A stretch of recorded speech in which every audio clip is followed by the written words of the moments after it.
ኪዳነ ምሕረት የእረፍቴ እናት ሰላም ሆነ ባንቺ አማላጅነት ንጽሕት ድንኳን በእምነት ያጌጥኩብሽ ሰላም ሆነ በአማኑኤል ልጅሽ ሰላም ሆነ በአማኑኤል ልጅሽ የብርሃን ዝናር ባይኖረኝም በንጉሥ ፊት ተሸልሜ ብቆም በልጅሽ ነው ውበቴ ማማሩ በምልጃሽ ነው ስሜ መቀየሩ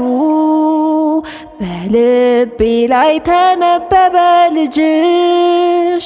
አሁን ስሜ ተጠርቷል በልጅሽ ከታች በምድር እስከ ሰማይ ድረስ ድርሻዬ ነው ስምሽን ማወደስ ድርሻዬ ነው ስምሽን ማወደስ